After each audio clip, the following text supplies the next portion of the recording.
चलो बच्चों, आज हम लोग देखते हैं निर्देशांक ज्यामिति से जो चैप्टर आपका है 7वां। इस चैप्टर से हम लोग फिर से एक बार रिवाइजिंग कर दिया जाए, क्योंकि इस चैप्टर से लगातार मतलब प्रत्येक वर्ष जो क्वेश्चन आते हैं सब्जेक्टिव प्लस ऑब्जेक्टिव में। तो देखिए आप लोग है ना, शुरू से लेकर के अंत तक बने रहे। निर्देशांक ज्यामिति का जो यह एक कौन सी है, इसको आप लोग कोई जोर का चीज है ना, कुछ ताल नहीं लगता। देखिए ताल कैसे लग जाएगा, आप देखिए कहता है कौन चीज, यहाँ पर इधर से भी है ना, इसको हम लोग क्या बोलते हैं, जो बीच में रहता है उसको हम लोग क्या बोलते हैं, उसको हम लोग बोलते हैं मूल बिंदु। इसको हम लोग क्या बोलते हैं भैया, तो मूल बिंदु बोलते हैं। देखिए जब y और x के बीचों बीच रहेगा प्लस का चिन्ह रहेगा, किसका, जब प्लस का चिन्ह रहेगा तो यह है कौन पद में, प्रथम पद में आएगा। जब माइनस कॉमा प्लस रहे, जब माइनस कॉमा प्लस रहे चिन्ह कोनो भी सवाल में, तो समझना यह कौन सी है, दूसरी पद में। कौन पद में भैया, तो दूसरी पद में। जब माइनस आए, जब माइनस आए यह कौन पद में हुआ, यह तीसरा पद में हुआ। जब प्लस माइनस रहे यह कौन पद में रहा, यह चतुर्थ पद में रहा। ठीक है ना, देखिए यहाँ पर समझ लीजिए। मूल बिंदु है कौन सी है, 0,0, क्योंकि एक्स का भी मूल बिंदु है और y का भी मूल बिंदु वही है, इसलिए क्या हो गया, मूल बिंदु जो है 0,0। प्रथम पद बताया अभी, प्रथम पद जब प्लस रहे तो कोई पद में आएगा, प्रथम पद में आएगा, मतलब इसको बोले प्रथम पद। ठीक है। द्वितीय पद यह क्या, देखिए माइनस प्लस जब रहे, माइनस कॉमा प्लस रहे तो यह दूसरा पद में। देखिए अब तृतीय पद दिखा हुआ है, तृतीय पद यहाँ पर जब माइनस रहे, जब माइनस कॉमा माइनस रहे या कोई पद में आएगा तो यह तृतीय है ना, यह तृतीय चतुर्थांश बोलिए और चाहे पाद बोलिए, वही हुआ। जब चतुर्थ में क्या होगा, प्लस कॉमा माइनस, क्या रहेगा, प्लस कॉमा माइनस जब रहे तो यह कौन सा होगा आपका चतुर्थ ऑब्जेक्टिव के अनुसार पढ़ते सब कैसे पूछा जाता है।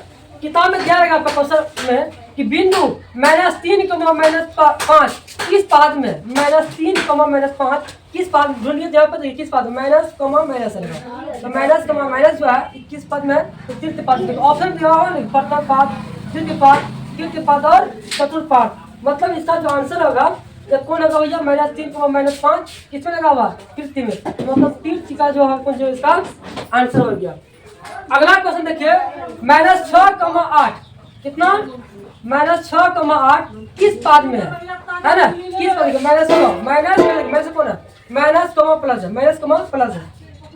तो ये किसमें, प्रथम द्वितीय तृतीय चतुर्थ। देखिए ये हो जाएगा आपका चतुर्थ में, यह कौन जगह आपका, ये हो जाएगा आपका दूसरा पद में। ठीक है ना, कि बिंदु 2√3 -2 किस पद में है, बिंदु 2√3 -2 किस पद में है। देखिए यहाँ पर तो कौस्तुभ में देखते हैं प्रथम पद है कि द्वितीय पद है कि तृतीय पद है कि चतुर्थ पद है, यह ताल नहीं लगता है। तो दिमाग में बता चुके हैं कि जब क्या रहे, जब प्लस कॉमा माइनस रहे तो कौन पद में होगा, तो यह चतुर्थ पद। देखिए यहाँ पर चतुर्थ पद में क्या होता है, प्लस कॉमा माइनस है ना, तो यह चतुर्थ पद। देखिए यहाँ पर या आगे में पूछ रहे तो किसका चिन्ह है, यहाँ प्लस का चिन्ह है, यहाँ प्लस का चिन्ह है, यहाँ पर किसका चिन्ह है, तो माइनस का चिन्ह हो गया। तो मतलब जो है इसका आंसर क्या होगा आपका, सी यानी सही आंसर। देखिए आप देखते हैं यहाँ पर कि जब x अक्ष पर किसी भी बिंदु का निर्देशांक रहे, जब x अक्ष पर किसी बिंदु का निर्देशांक रहे तब इसका क्या होगा, x,0 होगा। कौन सा होगा, x,0। जब y अक्ष पर किसी बिंदु का निर्देशांक रहे तो यह क्या होगा, y,0 होगा। यह कौन सा होगा, y,0। देखिए अगला कि जब x अक्ष का किसका, जब x अक्ष का समीकरण क्या होगा, तो y बराबर 0 होगा। जब y रहेगा यहाँ पर क्या होगा, समीकरण x बराबर क्या हो जाएगा, 0 का मान निकालने पड़ता है। ठीक है, क्लियर जाता है। देखिए अगला सूत्र बोलता है, सूत्र जवाब कि मूल बिंदु से बिंदु p × x है ना, y की दूरी का सूत्र क्या होता है, जो सूत्र होता है लिखना बोलो क्या, कि √x² + y², √x² + y², यह हो गया इसका सूत्र। किसका, तो मूल बिंदु से बिंदु की दूरी। देखिए आप देखते हैं अगला फॉर्मूला कहता है कि बिंदु p × x, y और q × y के बीच की जो दूरी है, यह दूरी का जो सूत्र क्या होगा। देखिए इसका सबसे पहले रूट कितने बनेगा, x2 - x1 का होल स्क्वायर का इधर प्लस y2 माइनस y1 क्या हो जाएगा होल स्क्वायर। ये हो गया किसका, तो बीच की दूरी का फॉर्मूला क्या कहता है कि विभाजन सूत्र बोलिए या अंतर विभाजित सूत्र, विभाजन सूत्र बोले चाहे अंतर विभाजित सूत्र। तो देखिए इसको हम लोग कैसे याद करना है, देखिए लिखना सबसे पहले क्या कि m x plus n x बटा m plus n comma m y plus n y बटे m प्लस n। देखिए कितना लिखने के बाद आप लोग को यह दिमाग रखना है कि सबसे फॉर्मूला याद रखना है कौन सी कि 12 21 बटे 12 12 21 बटे 12। तो m पहले क्या है 1 लगा देंगे, m 1 में 1 हो जाएगा, x में क्या हो जाएगा 2 हो जाएगा, फिर n में क्या हो जाएगा n में हो जाएगा 2, इसका हो जाएगा 1 है ना।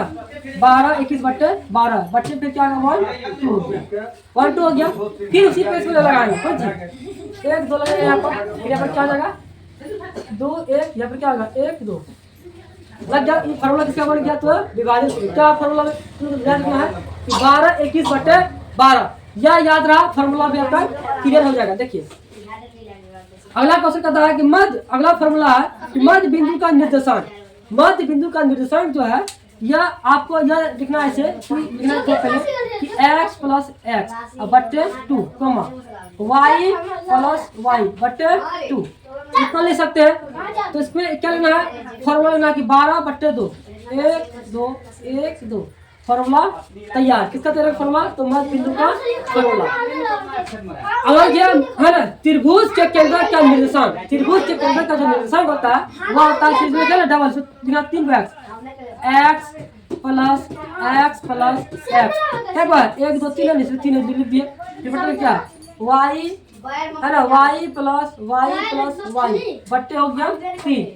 आपसे लगाना है कौन सी 123 1 2 3 1 2 3, ये हो गया आपका किसका फॉर्मूला, तो त्रिभुज के केंद्र का निर्देशांक का फॉर्मूला हो गया। ठीक, अगला फॉर्मूला देखेंगे हम लोग कि त्रिभुज का क्षेत्रफल क्या होता है।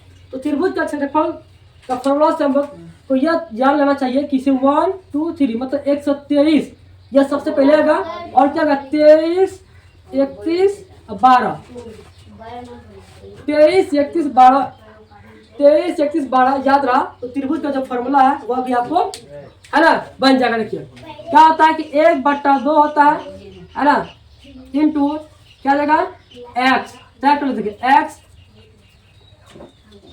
हो जाएगा 1, पहले कहा ना 1 तो 1 कर दिए, फिर होगा इंटू है ना होगा कौन सी y 2 माइनस y, फिर देखिए यहाँ y2 क्या गया है ना y2 और y3 माइनस हो गया, लेकिन प्लस प्लस क्या रहेंगे प्लस x2 इंटू है ना क्या होगा y3 minus y3 minus y1 हो गया, फिर हो गया फिर कुछ प्लस हो जाएगा।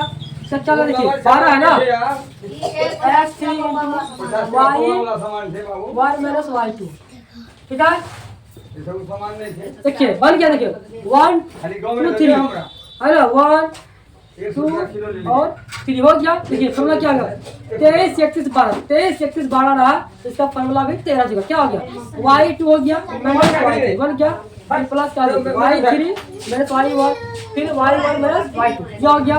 देखिए इस त्रिभुज का क्षेत्रफल डाला गया। आप लोगों को हम लोग का त्रिभुज का अंतर केंद्र का जो निर्देशांक होता है ये होता है आपका कितना कुछ सबसे पहले कि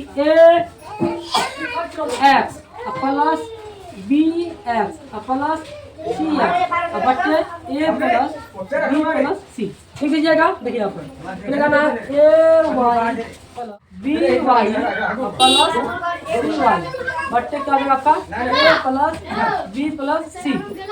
देखिए सब लगाना कौन सी ax 1 bx 3 बट्टे a plus b plus c ये तैयार हो गया। देखिए इसका क्या होगा ay1 by2 प्लस cy3। देखिए यह फॉर्मूला, इसका फॉर्मूला जो होता है तो त्रिभुज का क्षेत्रफल।